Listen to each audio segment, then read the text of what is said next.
Alright guys, sorry about that tiny delay. Uh, cool, so which one of the following molecules is polar? So you are not given the electronegativities here, so we're going to go based off of shape. Remember the whole analogy of, well, I don't know if she's giving you this exact one, but imagine you have a mass, let's say it's a tree. This time it's going to be a tree. This tree has like shallow roots or whatever you need to hear to know that this tree can be moved.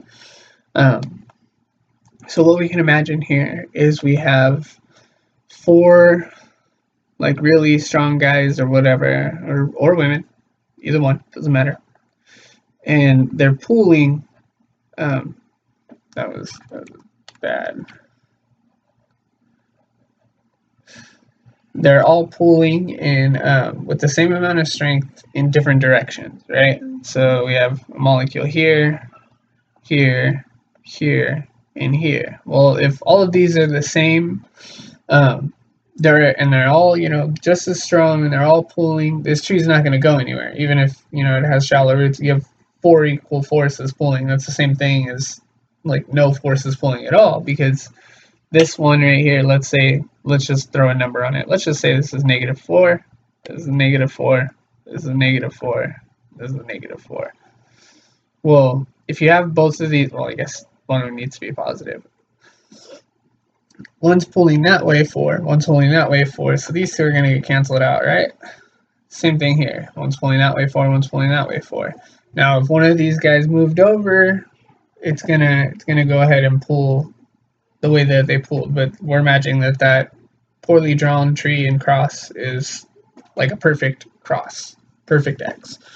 Okay, that little explanation out of the way. What we're going to do is look at the shapes, and if we find a shape that has like a lone pair somewhere, it's going to end up being polar, because everything else is going to be kind of pushed away and pulling in that direction. So let's go ahead and do that, and we're going to do the hybridization, of course, because it's super fun. So PBr5. So we're going to go ahead and stick with what I was showing in the last video. Phosphorus is in group 5A, so it wants 5 groups around it, and just so happens that we have bromine, 5 of them. So this is going to be a trigonal bipyramidal, or pyramidal, however you prefer to say it. And just for sake of time, again, I'm going to do the lines. But I'm sure from the little beautiful drawing of the tree and the forces being pulled, you could see that there isn't a lone pair anywhere. So it's not going to do anything crazy. It's not going to, be pulled a certain way. That's how I like to imagine it. So it's not going to be polar. Now, if we took one of these bromine off and replaced it with a lone pair, that's another story. But in this case, no, it's non-polar. So that's not going to be an answer. Hybridization of this one. So I just like to count what's around it. This will be S. There's a P. There's a P. There's a P. So P1, P2, P3. So SP3. And D. So this one will be SP3D. Cool. Next. Since chlorine is usually represented in green, let's go green. CCl4. So carbon, group 4A, wants 4 things around it. Chlorine, group 7A, wants 7 things around it. So 2, 4, 6, 7, 2, 4, 6, 7, 2, 4, 6, 7, 2, 4, 6, 7. Or what? Wow. 2, 4, 6, 7. And then carbon 1, 2, 3, 4. So this is a tetrahedral, which you guys should know is sp3. And yeah, so that's that one. Cool. So if it wasn't obvious, and like I said, you guys have seen the answers before anyways, the one that's written in my handwriting is definitely going to be the answer. Let's go ahead and circle it. But BRF5. So we have a bromine, and then we have 5 fluorine around it. And then they want 7 things. And bromine's going to want 7 things as well. But if we look, we only have 5. So we have 2 more, or a lone pair, basically. So yeah, this one's going to be polar, right? Because this lone pair is going to push these, giving it, like, instead of your normal pyramid, poorly drawn pyramid, you have a lone pair here, so it's going to kind of arc the pyramid back up this way. You know what I mean? If you can't tell by that poor drawing. But these are going to kind of push these guys forward, so it's going to have more of like a cupped bottom. So they're going to pull that molecule, as I like to refer to it as. So this one's going to be polar. Okay, and then for hybridization, we're going to go sp3d2. Right, so sp3d2. Cool, awesome. All right, so let's go with red for no apparent reason. XeF2. So we know we have the 2 fluorine, and that guy's going to want 7 things around it, 7 things around it. This one's a total of 8. So 1, 2, 3, 4, 5, 6, 7, 8. Right, so this is the linear version, like basically taking out all of our axial atoms. This is the linear version of trigonal bipyramidal. So that would be the electron geometry is trigonal bipyramidal or pyramidal, however you prefer to say it. So we're going to go, so S, we'll call all of these guys our P3. And then this would be D. So S, wow, come on, man. Rookie move. P3D would be just like this one. Cool. So we know that that's not going to be polar, right? Because if you look, we have these things in a line. You have these electrons pushing from all sides, pushing on these, so they're not going to bend a certain way. Because remember, these are equal space. They're all 120 degrees, so it's going to be an equal force on these atoms, and it's just going to keep it, bam, straight line. Well, that's not a straight line, but it's close enough. But yeah, so it's going to be nonpolar. I've already done pink. Oh gosh, I struggle the most with trying to find the color to use. Okay, let's move on over here for this one. XeF4. So 1, Xe2, 3, 4, 5, 6, 7, 8. That gives us the 8 things around xenon. And the 7 around all of these fluorine. Now if we look, this is it was octahedral, but it's not anymore because you've taken off the top 2 molecules. So now this is square planar. And yeah, so since we have both of these molecules pushing with equal forces from the top, or both of these lone pair pushing with equal forces from top and bottom, it's going to keep that a nice flat plane where all of these are 90 degrees apart. So it's going to be nonpolar. If we want to do the electron geometry, though, it's sp3d2, right? P2, P3, D1, D2, sp3d2. Cool. So on to the next one.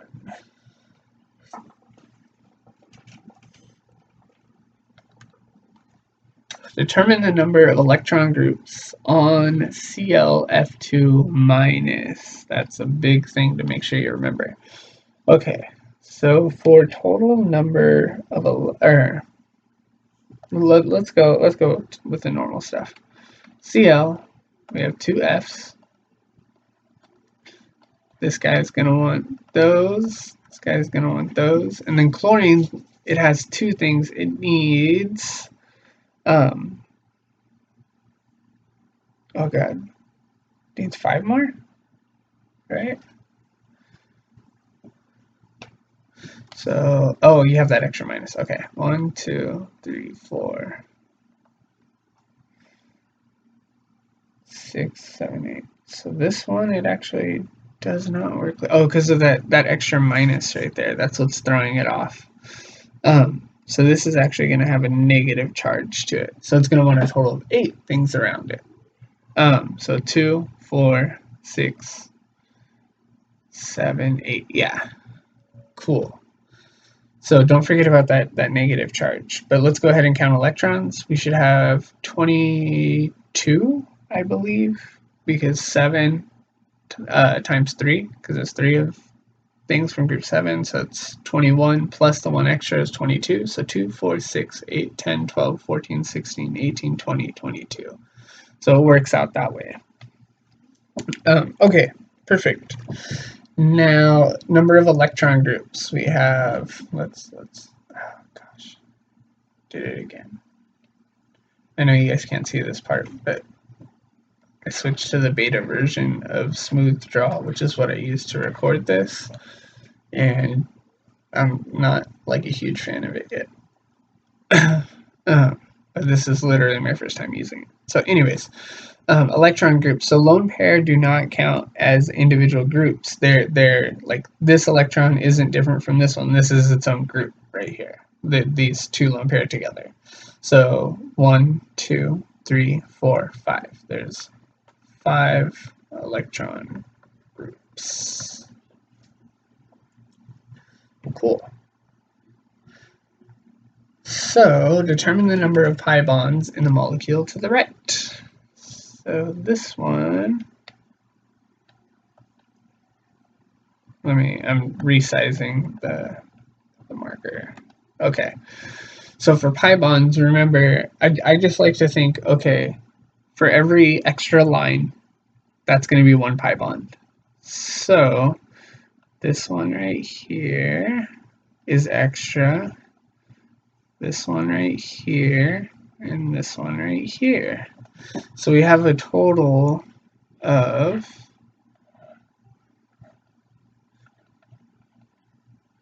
pi is 3. We have 3 of them, right? 1, 2, 3 lines. Just for fun, because I know this is all you guys want to do, let's go ahead and count the sigma bonds. So 1, 2, 3, 4, 5, 6. So sigma, 6 bonds. Cool. All right. And the last problem for this video, arguably the longest problem on this whole thing, is, oh no, never mind, the next one's the longest one. This one's not too bad. Okay, so determine the hybridization and bonding scheme for each molecule or ion. So we have COCl2, and like she said, carbon's a central atom, so we have a carbon. We know it's bonded to an oxygen and to chlorine, Cl, Cl. Sticking with the norm for these, if we look, we're not going to put a lone pair on carbon because we can't do the expanded octet. We need to do something to where this has 4 lines around it. So to do that, if you remember from one of the last videos, I said if it doesn't have a charge, oxygen normally has a double bond. So we're going to throw in a double bond here, and that satisfies carbon. and then oxygen, to keep from having any sort of charge, is going to get those 4 electrons. So for carbon to oxygen, that is going to be, there's going to be 2 types of bonds there. There's going to be a sigma bond and a pi bond, right? Because we have a double bond there as well. So for the sigma bond, what is the hybridization there? Well, we have sp2. So that's going to be carbon sp2 bonded to oxygen, and then that's sp2.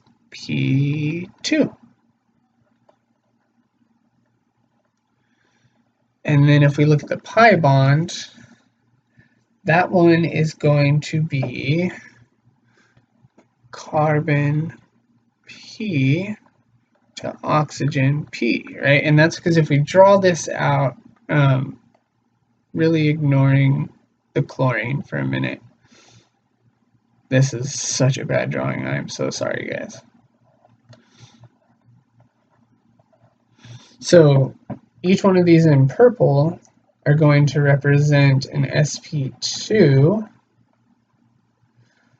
Well, we still have another bond happening. So in red, I will draw the P, or the pi bond, but this is our leftover, right? Because if we look at the total number of electrons, we have sp3, right? We have enough to do an sp3, but we only did sp2, so that leaves us with 1 p bond, right? And we'll just call this py for now, because it's the I drew the vertical one. So these 2 are bonded like this. So yeah, it's just going to be the carbon's p orbital with the oxygen's p orbital, and that is how they will bond. Okay, so going back to this, from carbon to chlorine, which is the last one that we haven't mentioned because there's 2 of them, it's a sigma bond, right? Because there's no double bonds. And then we have carbon's sp2. And what about chlorine? Well, chlorine has spp2p3, so it's to chlorine's sp3. Cool. So there's that one. Okay, let's go ahead and bust out the eraser really quick.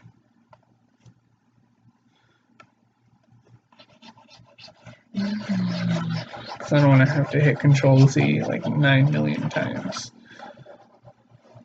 I hope this helps. If not, let me know, and we can work on more of these examples, and we'll just go from there. We'll make sure everything is understood for you guys, because I know that's kind of a weird situation there. Okay, so for BF5, oh my gosh, I probably shouldn't have erased all the bonds, huh?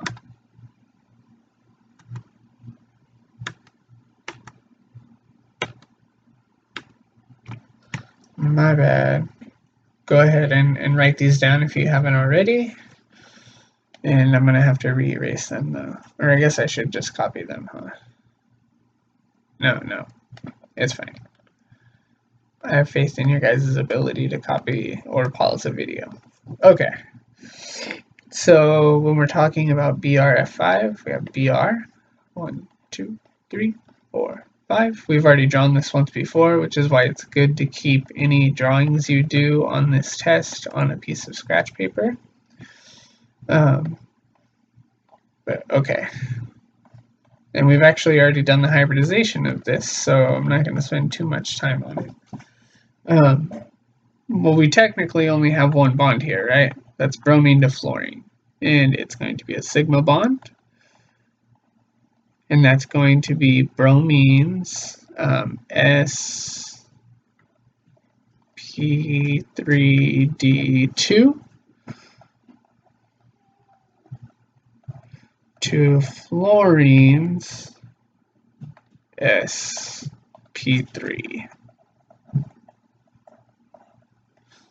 All right, and I should have room on the bottom to do this one, so I don't have to worry about anything like that. Sorry about that door slamming. We've drawn this as well, right? XE F2, and we said it was like this. So again, we only have one type of bond. That's XE to F. It's a sigma bond. And we have XE's S, so this is P3, sp3d, right? sp3d to fluorine's sp3. And that's it. That's how you do each one of those. Let me know if you see anything that looked a little weird or you don't understand, and if not, I will see you at the next video.